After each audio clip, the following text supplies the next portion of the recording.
Hey guys, welcome to Might As Well podcast. Hope you enjoyed this. Okay, so today we're going to be talking about sales. Now, what does sales mean? Sales in very simple language means revenue. And revenue means profit, profit means power. So basically, if you're planning to start anything, an online store, an actual physical store, learning the skill of executing a sale is very, very powerful. So now, the only reason anyone buys anything is to solve a problem or to sell a potential future. I'm going to say that again. The only reason anyone buys anything is to solve a problem or sell a potential future. Now, I'm going to teach all the basics of selling. I'm going to literally give you all point by point what to do when you're calling someone. It can be the biggest company in the world, it can be your friend. When you're selling something, you need to come across as a professional. I don't care if you are or you aren't. When you talk to them, you need to come across as a professional. Example, let's say you're running a company where your main job is to train the company's employees, give it back to the company so that they have less labor turnover, less absenteeism, etc. Now, what you want to start off with is obviously, hi, my name is whatever your name is, just the first name. So, hi, my name is Ravan. And then if you have a company attached to you that has more weightage than your name itself, please add that. That's way more important than your name. So, let's say I'm working at JP Morgan. Call them up, be like, hey, my name is Ravan. I work at JP Morgan. Can I have 5 minutes of your time? Keep the time limit short so that they immediately get your attention. So, again, hi, my name is Ravan. I'm calling from company name. Can I have 5 minutes of your time? Now, you want to tell them that you know a lot. You want to come across as you know a lot. So, let's say you're in that company where you have to recruit workers from every company, train them, and give them back. So, you have to start with saying, I got all the bases covered, and then use some jargon. I know how to understand the buyer. I know sales processing. I know theory of closing, closing strategies, prospecting, boom. Now, the man on the other end, he instantly knows that, okay, he knows his stuff. He's obviously serious about this industry. So let me see what he has to say, because everybody goes through a problem. And as I said before, selling something is to solve a problem to someone. And everybody has problems. So that's the first thing you're going to do. You're going to come across as confident and as you know a lot, as an experienced member of the industry.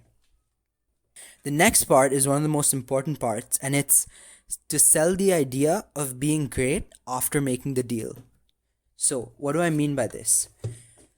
Dale Carnegie puts it best in his book, How to Win Friends and Influence People, where he says there are 8 needs or wants of a human being which can be used to leverage your persuasion. It goes like 1, health, 2, food, 3, sleep, 4, money, 5, life in the hereafter, 6, sexual gratification, 7, the well-being of our children, and 8, a feeling of importance. He goes on to say almost all of these wants are usually gratified, obviously except life in the hereafter. But there is one almost as deep, almost as imperious as the desire for food or sleep. It is almost as necessary as food or sleep or water. And it says this is seldom gratified. It is what is called the desire to be great. Now, coming back to the topic at hand, you need to sell the idea of being great. You need to sell them, again, as I said before, a potential future or solve a problem. Now, if you can do both, that would be immensely helpful to your sale. So, immediately you go on, again, I'm going to recap your name, your company, right off the bat. And then you tell them that you know a lot. You use jargon so that they immediately have your attention. Then you move on to selling the idea of being great. You sell them a future. Sell them an idea of them being great, of them being the next Bill Gates. This all has to come off in a very confident manner. Third, obviously it needs to be affordable and needs to be value for money. Now, I don't really need to explain this point, but when you call them, the first thing in their mind is how much am I going to be spending on this? So if your product is one, efficient, two, of good quality, and three, if it's competitively priced. I'm not saying it needs to be lower price than the competitor, because then that's going to add some confusion in the mind of the buyer and they're not going to trust your product. So it needs to be competitively priced, but the value that you give them needs to be way above your competitor. Number 4, now that you've explained that you're experienced, now that you've added some ethos into the conversation, which is basically a term used for persuading someone using your credibility and trust and your tone of voice, your confidence. Now that you've done all that, I want you to listen to them. I want you to talk to them as a human being. At the end of the day, they're running a business, you're running a business. So you need to tell them not as seller buyer, but as business owner. I understand that you're confused, but this is what I would do in your position, right? That helps with the conversation, as now they're not seeing it from their point of view, but they're seeing it from what another business owner would do. Okay, next. You'll usually find that after you say all this, you wait for them to say something and they're silent. What many people do here is that they get very confused and they get thrown off the bat. Oh, they're not interested. But what I've learned here is that they're just doing their thinking. So when they take this pause, let them think for a while. And if they don't reply back, I want you to say these exact words. Sir, there's only 3 reasons you wouldn't do this. Number 1, you don't know if it will work. Number 2, you don't know if you will use it. Or number 3, you're not the decision maker. Now, if the man you're talking to is the decision maker, number 3 will put him off immensely, because all the decision makers have huge egos, and the second you say you're not the decision maker, they will most likely get into a bit of a defensive position, but that only helps you. And if they're not the decision maker, you still sell the product to them as well and with as much authority as you would, so that when they give it to their head, or when they give it to the actual decision maker, the decision maker calls you back, or you get the decision maker's number. You do something to get the attention of the decision maker, because at the end of the day, he's the one who's going to be making the decision. This is all very simple, but many people I've seen get put off by this. I've had a team of 7-8 people who I hired for an event I was organizing to collect some money, and surprisingly, these 7-8 people did not know what to do when the buyer called, or when they called the buyer. Okay, next, you want to sell them a goal. Now, this goal needs to be a SMART goal. What do I mean by SMART? I mean specific, measurable, achievable, realistic, and time specific. So you need to sell them a realistic goal that has a time boundary, like I can make you 50% more profit, or I can increase your profit margin by 250% in 2 years, or in 1 year, depending on the deal that you're selling them, depending on the lifespan of your product, etc. Now, this goal they obviously have not achieved, which is why they're on the phone with you. And if they've made it this far, they definitely need something and they definitely want something. So you need to sell them a goal. You need to give them a vision. Right? Now, by now, the buyer should be interested, obviously, depending on how good your product is.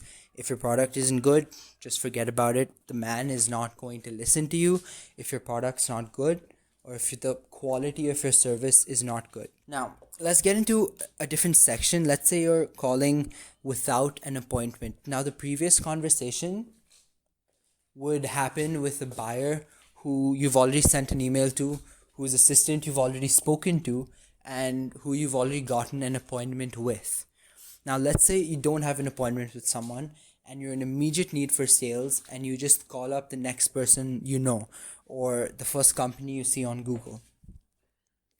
Now, this surprise call, you need to start it off very quick, because nobody has time. Most of the people won't even pick up your call because it's an unknown number. But the people who do, you need to start off quick. Again, you need to start off confident. So you need to be like, hey man, I have something that you just have to look at, but you don't have to look at it right now because you are probably busy. The main part of this is the understanding and the people skills that you have. If you can't communicate with someone on a human basis, forget about the financial part. Because if they are not interested in talking to you, if you put them off in any way, if you insult them in any way, they are not going to listen to you because they probably have five other things going on at that very moment. So you want to start off quick. You want to start off saying, I know you are probably busy, but you just have to look at this right now. They're probably going to say, I'm not interested, or who is this, or, if they say, who is this, again, you start off with your name, only first name and company name. But if they say they're not interested, just be like, I don't blame you. How about, and then you start, how about I solve this one problem for you? If we're talking about the same sales case study that I'd given in the beginning of this podcast, you'd be like, how about I solve your sales processing for you? Okay, what is your labor turnover rate right now? He says it's probably 23%. What is your motivation level? What is your productivity level? And then once again, you sell them a goal. How about we reduce your labor turnover to 3%? And then they're listening because they're all very curious, because they have an option to say no even after they say how.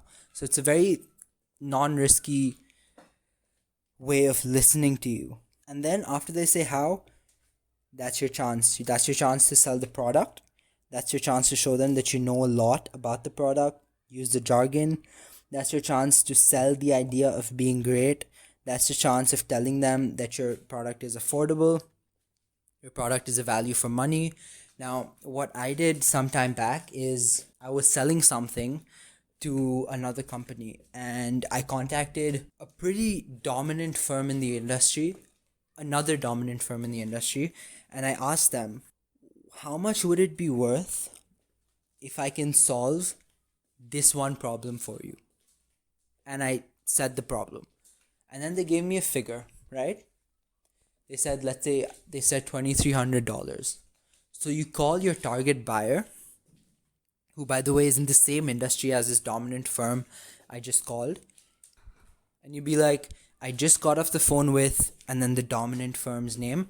Again, the minute you give this dominant firm's name, you grab their attention. And then you say, I just got off the phone with this dominant firm, and they said that they are willing to pay $2,300 for us to solve this one problem for them.